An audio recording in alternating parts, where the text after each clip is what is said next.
And I'm going to bring in Catherine. And welcome, Catherine.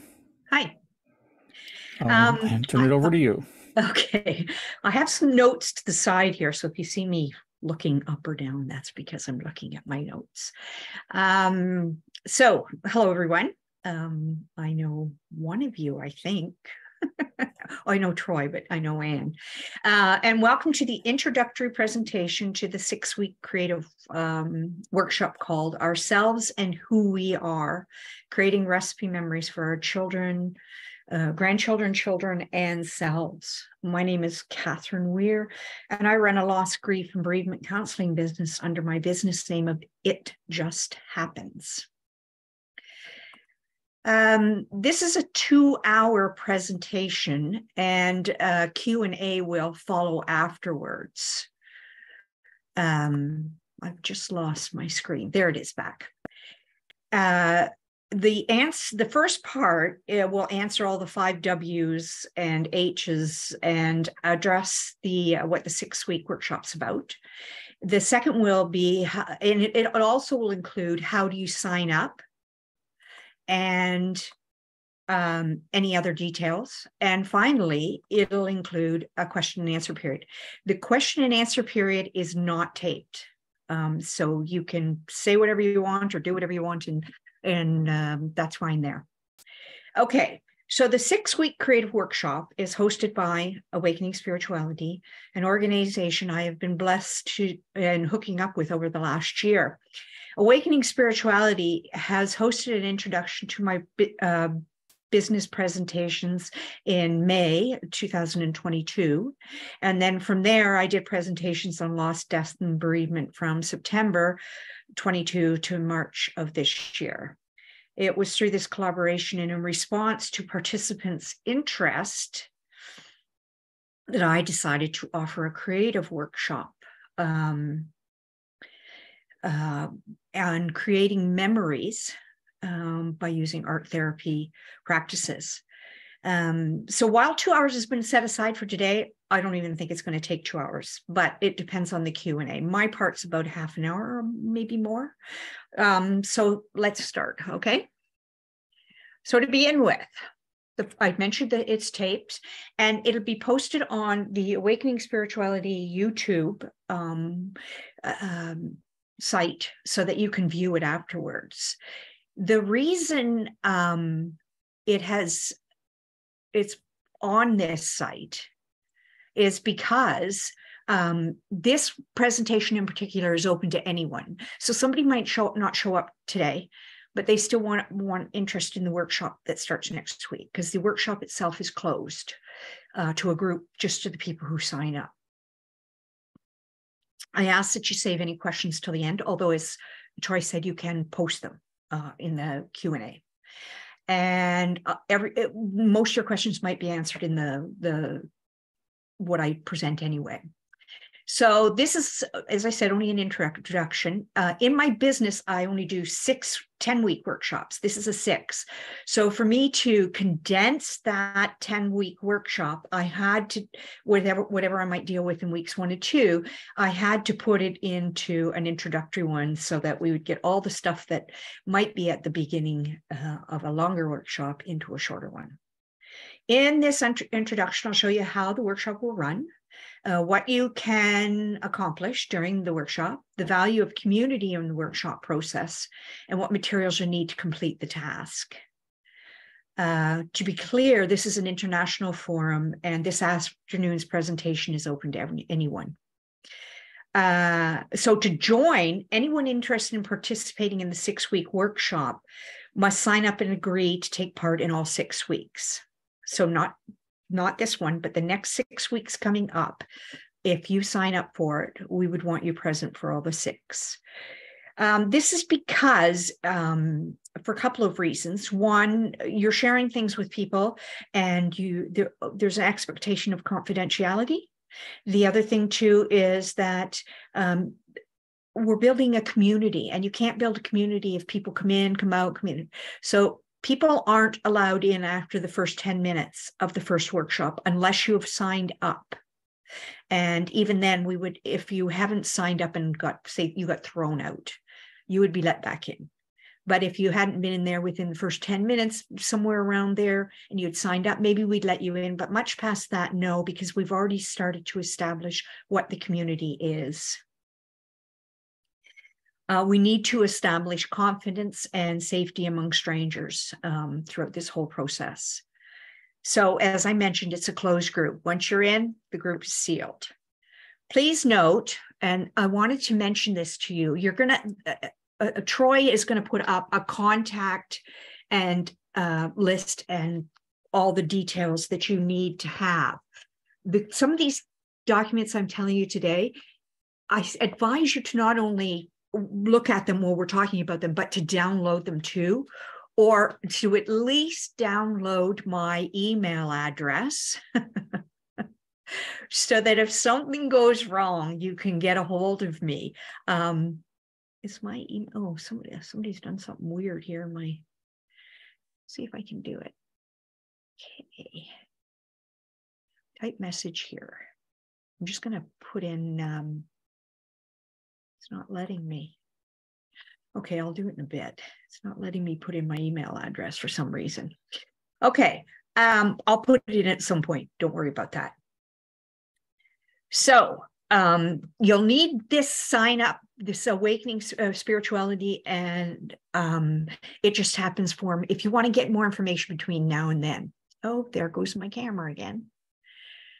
So for example, say you want to contact me. Troy, I'm going to unplug my camera and plug it back in. Okay, unplugging, plugging back in. See if we can pull it up now. Let's start my video. Yeah.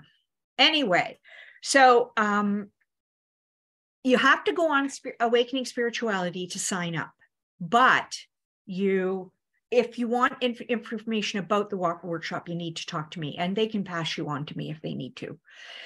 So I need you to, just for your safety, to upload the contact information if you are interested in the workshop, being a part of it.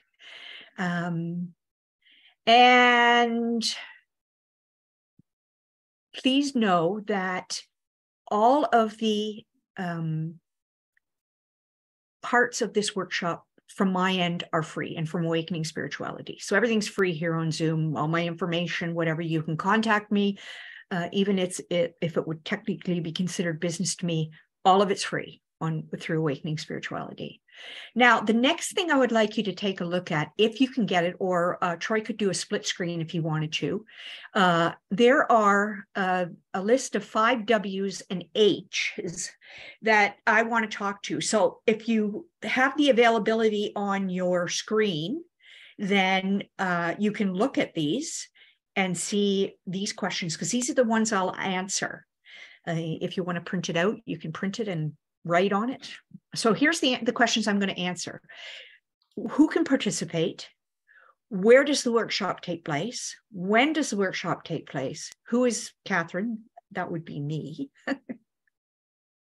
Why is Catherine the best at these workshops? When should you sign up? Why is this workshop right for me? What if I'm unsure about signing up? When do I have to sign up by? Why do I have to be there for the 6-week, 2-hour sessions? What is the confidentiality agreement? What is a recipe memory? Why do I want to create a memory book? If I'm the author, who is my audience? What will I write about? What can I expect in this workshop? The highlights of it. And what is the homework? What is the breakdown of my book? How do I collect these materials? What materials do I need to collect to participate? So this is the whole crux of my presentation. I'm going to answer all of these questions for you. So to start with the first question, who can participate? Anyone can. Now, because it's an international forum, anyone, no matter where you are, can participate. And while I expect most to be mature adults, it's not limited to that. So if you know a teen who wants to participate, even a younger child could participate, male, female, any gender. But it's important to understand that all participants will be respectful of each other, their stories, beliefs, and so on. So where does the workshop take place? It takes place on Zoom through Awakening Spirituality, an online forum. You will need to have internet, have a camera, and a microphone to participate. I note that some people here today are not showing their image. For the sake of the closed group, I would like to invite people to be open to that, because it's hard for people to share amongst, as I said, it's a closed group, so who you are will be protected, but it's hard to share with others if you're not there. Just mentioning that. So when does it take place? It takes place over 6 weeks, starting on Thursday, same time, 1 to 3 p.m. Eastern Standard Time, and from May 25th to June 29th. So every Thursday, it would be on at that time. So who am I? You cannot imagine how many times in my life I've asked myself this. If you want all the degrees, training, and years of volunteership, take the easy route and visit my website at www.itjusthappens.ca. But for the sake of brevity, I thought I would just give you this. Catherine is a bereaved mother who has dedicated over 30 years to understanding and being enlightened by the experience of loss, grief, and bereavement. She is a poet, published writer, educator, visual artist, furkid, crazy person, tree hugger, light worker, and nerd. She is adored by her 5 grandchildren and, believe it or not, still very much loved by her 2 older children. She lives with a deranged skeletal system, and believe it or not, her humor, humility, and ability to be compassionate is what keeps her sane. Although my kids might argue that. We'd have to ask them. Why am I best at these workshops? I'm a retired post-secondary educator and researcher. I know how to put curriculum together, making sure it provides the tools for participants to use to find answers to questions they ask themselves. I'd rather give you the tools to figuring out how to do things than tell you what the tools are.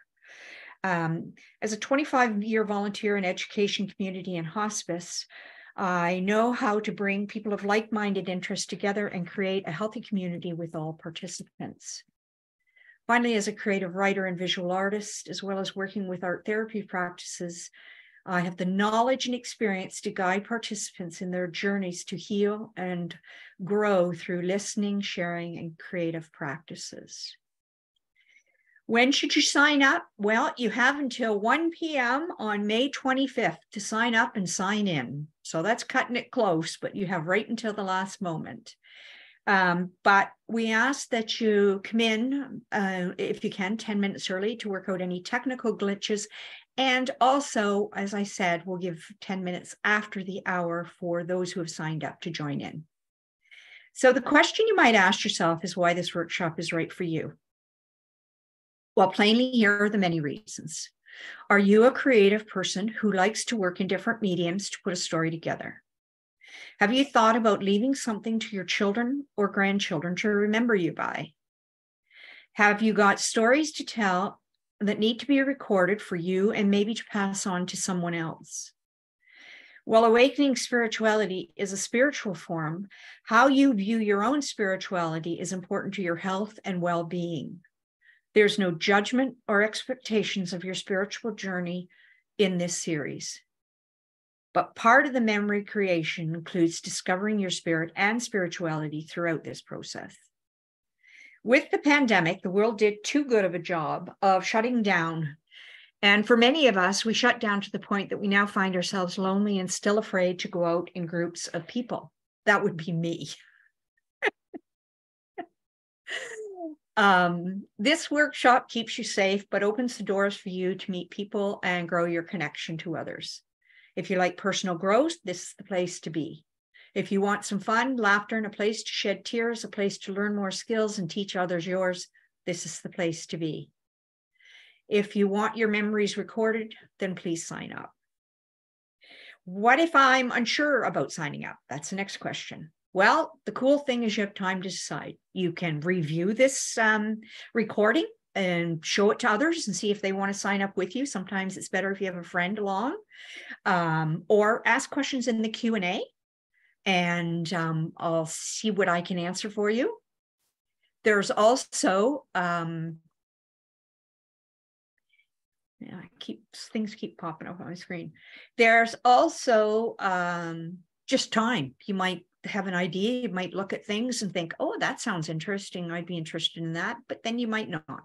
It's open to you. I would love to have everyone that shows up today come. I'd love to have more people come, but no matter the size of the group, I will be doing it. So when do you have to sign up by? No, I don't think that's the right question. I think that what do you have to have, or what do you have to do now? First, download the materials list. We're going to go through the materials list later. The materials list, the week 1 homework assignment, and the confidentiality agreement. Second, begin collecting materials you need to start the project. Now, you do not have to have all the materials in week 1, but knowing what you might like is a good place to start. Third, read the homework assignment for week 1, and then figure out who your audience is. If you can write a rough draft of your introduction to your memory book. Next, read the confidentiality agreement. You will be asked as a group in week 1 to commit to this agreement. And finally, sign up as soon as you can and be there as early as you can for the first workshop. So that's that. Now I'm on question 10. Why do I have to be there for all 6 for the 2-hour workshops? As I mentioned, you need to be there to create a cohesive dialogue. So if you were to miss a week, we don't want to back up and have to tell you what was said. We would just like to move forward. And for all participants to feel safe and in a sharing environment. No additional participants will be added throughout the series. So if you're not there within the first 10 minutes, maybe we'll allow a little bit of flexibility, but after that, we're going to have to keep it closed. The confidentiality agreement, again, you can download that. It's a verbal acceptance to agree that all information shared within the workshop shall remain confidential, meaning that only the sharing and discussing of anything that takes place in the workshop are with those who participate in the series. Okay, so what is a recipe memory? A recipe memory, so when I was coming up with this workshop, I was thinking about something that I've been considering in my own grandmother life, which is, one, as I deal with bereavement and death every day, I realize that the gift of memories means more than we often realize.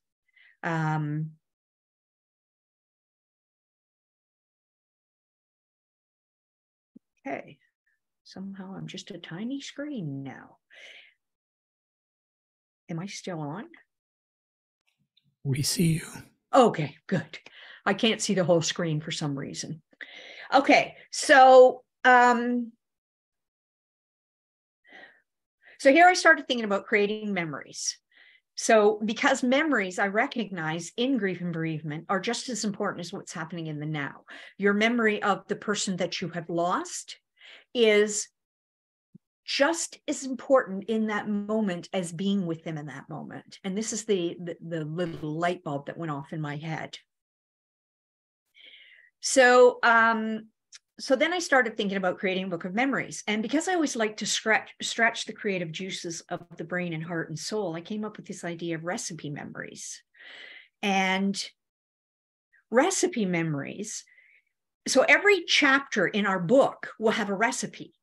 And the recipe is will include not only the recipe, but a set of instructions. I guess I want to put this in quotation marks. So the recipe is a how-to set of instructions that fits in with a memory that highlights the chapter. So for an example, a recipe could be grandma's cookies. So that's the recipe. But it could also be how my dad taught me to memorize poetry.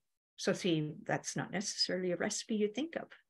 And then there's the thought of, what about how grandpa taught you how to fish? So you're going to teach someone how to fish. That's a recipe. or you can enjoy yourself and through how, and show how you enjoyed yourself through that fishing experience. Or I would like to think of one that I might consider adding in, which is how my cat's recipe for getting for what he wants. So maybe I would write a chapter on how to get what you want through my inspiration by my cat teaching me that. That's sort of where I stand. So why do I want to create a memory book? Well, it boils down to this. You want to be remembered, and you want someone to remember you or something that you've done, or someone you love, or something you love. So the question about, you're the author of your own book, and who is your audience? Well, the audience could be you. You could write this book for yourself. The audience could be for your children, could be for your grandchildren, could be for someone you love, or it could be for posterity. You could leave it in a library some way, and someone will discover this and realize how much wisdom you had to pass on. So what will you write about? Well, the workshop is set up with me providing prompts and ideas to guide you as you discover not so much what you want to write about, but how to put your thoughts into a finished product. Remember, I said as an educator, I like to give you the tools. That's what this is about. These prompts and a shared community will provide you with lots of ideas. You see, once you commit to this project, the what I will write about will fall into place. So what can you expect in this workshop? The highlights. Each 2 weeks, 2 hours meeting will be divided into 2 sections. The first half will include a discussion of the homework. So we'll open with that. A group reflection, a short presentation on the topic of the week. These topics address the development of the self and your personal sense of spirituality. It's about a 20-minute talk. That's the only in-your-face talk I'm going to do. The rest is more providing ideas or tools or a question and answer. The materials needed that you will need, and a new homework assignment. There are 6 homework assignments in total. That's why 1 is given out today, so that if you sign up, you would be ready for week 1. Don't worry if a homework assignment's not done in the week, it's okay. The second half of the each 2 hours is a Q&A session where the floor is open, and that's where we get into the discussions, and we ask questions, and we show ideas, or we show what we're doing with others so that we can inspire them, or they can ask questions, however you want to do that. So first of all, let me say your homework assignment is not marked. This should relieve the anxiety of many. The homework is only a guide to help you figure out what to do next. Every assignment helps you through questions or comments to use to reflect on what to do next. As well, it makes suggestions or provides links for material collection. So what is the breakdown of the book? Your book is, number 1, the book of your choice. And I'll do that through the materials list. Photographs, news articles, quotes, anything you find is flat. And the reason I say flat, I'll explain when I show you the books, and you can paste down. A recipe per chapter, and the recipe is your choice. A story about the recipe, what it means or what it provides for. And I'll give you an example of that. I'm going to start my book with my dad. And my dad had a thing about how to butter bread. It was very important that he taught all of us. He taught my mom, he taught me, he taught everyone how to butter bread, the very importance of buttering that bread. So my recipe would be how to butter bread. My story around that would be, that interaction with my dad, him teaching me that story of how to butter bread, and and I'll leave this for later, but his explaining why it was imperative to butter bread right. And it all makes sense. And then there would be a reflection of self and or spiritual growth. So my reflection would include, how have I grown from learning how to butter bread properly as a kid? And what that means to me. and how that affects my memory of my dad or my memory of my childhood, how those all fit in. And also your book can have all the creativity and design fun you want in it. Whatever you want, go for it. So if you want to draw, you don't have to be an artist. If you want to color, you want to paint, whatever. We'll get into the materials stuff later. Okay, so how do you collect your materials? It depends on your approach to the project. And it boils down to how much you want to spend. That's what it basically boils down to. I'll show you the materials list. If you have the availability to look at it soon, that would be great. This will help you decide. The materials list lays out the types of books you will need to house your memories. Now, I say book, but it doesn't have to be a book if you can find a different way or want a different way. Like today, I thought of a good idea. What if you did a wall collage of art pieces, and each art piece was a chapter? You could do that. You can tell I'm very much an artist. So my suggestions for what I'm going to show you range from very cost effective to expensive. It's all up to you what you have. And it's about how you put your book together, how you want to put together. Other materials to include depend on your way to approach your memory or your book. Dried flowers might mean something. How do you want to put those in? Those are things. What items do you need to participate? Okay. Well, we're going to look at the materials list now. So if you look at the materials list, if Troy, if you can put this so that I'm seen as much as the materials list, or maybe the materials list is smaller, because your materials list is quite long. Catherine, your screen has gone off.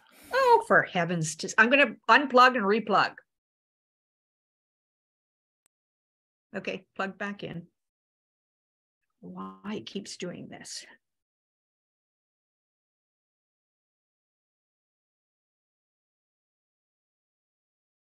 Unplug. Plug back in. Troy, can you send me a prompt? Yep. So there you go. Sorry about this, everyone. I need a new camera, but so anyway, now I'm going to look at, how do I have to put this? Your materials list is quite long. And in it, did I go off again? You did. I'm going to unplug, and I'm going to scream. Plug it back in. Okay, there's the materials list. I plugged it back in. Troy, can you send me the prompt again for me? There you go. Don't sneeze, Catherine. Oh my gosh, it went off again. Okay, let's look at the materials list. And if I can get me to come back up again, then I will go through all of them again. So as we're looking at the materials list, what you see is you'll see the different parts you need. And I give you ideas on what you'll need to do. So first, you're going to need the base on what you need to start how you're going to put your materials together. So there's what you need first. So the first thing you're going to need is to decide how your book, and here's different ways of looking at your book. Okay, I put myself on there again. I don't know if I'm going to come up. Does anyone want to kill my camera? I do. Okay, I'll have a new camera by next week. So in looking at the materials list, Troy, can you send me one more prompt? I'll try it again. This is very frustrating. I can't actually, because it's not showing that your camera's there. Oh. So you need to plug and unplug again. I did. There you go. Okay. Okay. So the different things is first I start with the simple ones. These are the cheapest or the most cost effective, if you want to put it that way. These ones will have a bound edge, and they will be in different forms. You can get them pull out all my different ones. You can get them with spines like this that have the coil. Now, the good thing about these is if you put stuff, say you were to paste papers in them or whatever, they will expand, but your book will start to look like this. It'll start to look wide.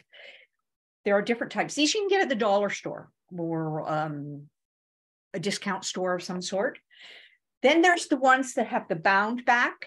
These ones will be harder because as you add to them, the back won't go as far as the other back. So like this. The problem with these ones is you have to find ones, you'll always find ones with lined pages. Does that show lined pages? Anyway, lined pages. If you want lined pages, fine. You can always post a picture over it on this side and you won't see the lines. If that's what you want, these are the most cost effective. You can also say do one and then add another book down the road and have a series of them. So that's the advantages to those ones. Okay. This one has a close and it has different types of pages. And where do they throw them? Okay, so we've gone through that first thing and I've written the pros and cons and whatever. Then we get into, there are books that are binders. So this is a binder. You can get them at your local store and they have rings in them. You can add pages. You can also do the plastic pages with them and add things in. So make your page and insert it. These are simple. They can increase in size in that you can add more pages. They come in different sizes. This is a 1.5 inch. You can get up to a 4 inch. This also has what's called a D ring. A D ring is shaped like a D. Can you see that? How it's shaped like a D as opposed to a round ring. The D rings have a tendency to stay closed more. The round rings, if you buy them, they're more apt if someone dropped it on a floor to fall apart, and then you'd have to put it all back together. So a D ring, if you're getting one of those. Okay, then we get into albums. And there are different types of albums. This one has a window in it. I always like them with windows because it indicates what it is. Now, the cool thing about these ones is they're called post-bound, which means that you can add more pages because you just unscrew the post and add a thicker post. So you can do that. The cool thing about these is you can do each individual page and you can insert fancy paper, which I'll show you later, to add your stuff in. This is my granddaughter, Nora. So you can put these in and do different pages and set them up however you want. So that's an album. And I have different types of ones. That's what they start out like when they're skinny. They start out really, really skinny. But the thing is you can add to them. Those you're getting into prices anywhere between 50. Well, you can probably get one about $30 and you can get them up to say $60, maybe more, depending upon how fancy they are, how much you want to add to them.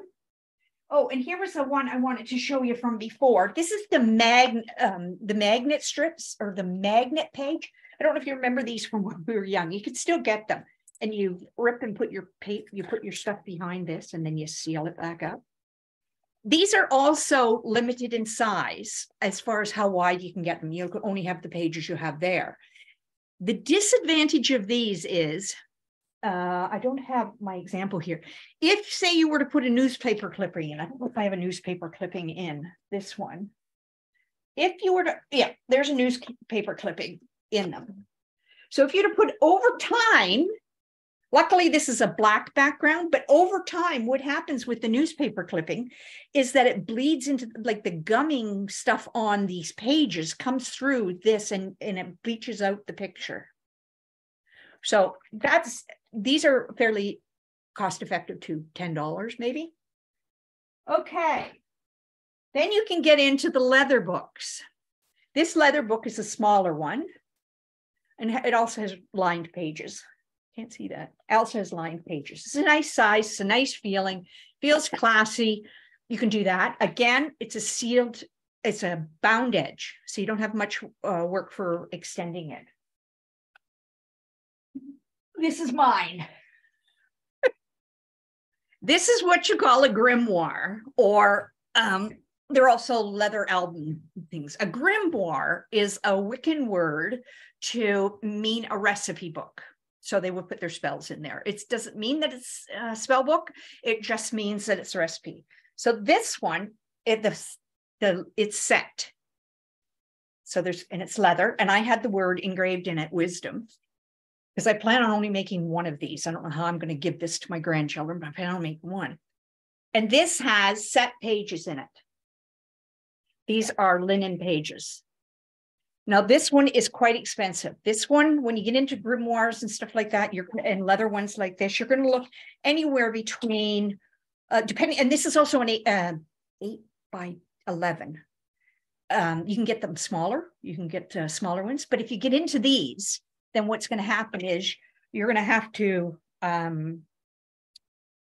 decide what size you want. This one, it was $120 and it took me about 2 weeks to get online. Okay, so those are those materials. I also wanted to show you that in some things, they have black pages versus white pages. I recommend the black page only because of the bleeding through with the glues. But if you can't get that, that's fine. So in the albums, you can get, if you haven't already picked one of these up, you can pick a pad of paper, and these are different backgrounds that you can use. Luckily, believe it or not, even the dollar store is now selling these. So that was a shock for me that the dollar store was selling those, because they have pretty nice ones. Because some of the bigger ones, and I'll show you, some of the bigger pads where you're getting, say, 180 sheets, those you're getting into the $40 to $60 ones. Now, the nice things about pads of paper to use is that they keep to a theme. So if you want to have a theme going throughout, say pink, not naming anyone here, if you wanted to have a pink theme going throughout, then you can get sheets that are all pink. Okay, what else do we need to talk about?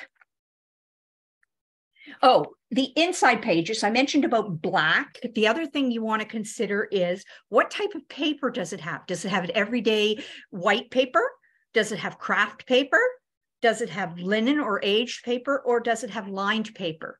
That will all determine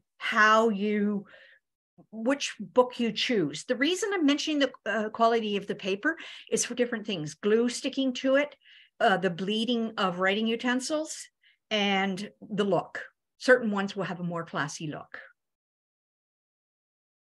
I showed you the paper, and there's also insert pages for the scrapbooks, which I mentioned there. And what else do we have here? Glue sticks. That's the other thing I wanted to mention. I'll show you here. There are different types of glue. There's the white glue. There's the glue sticks.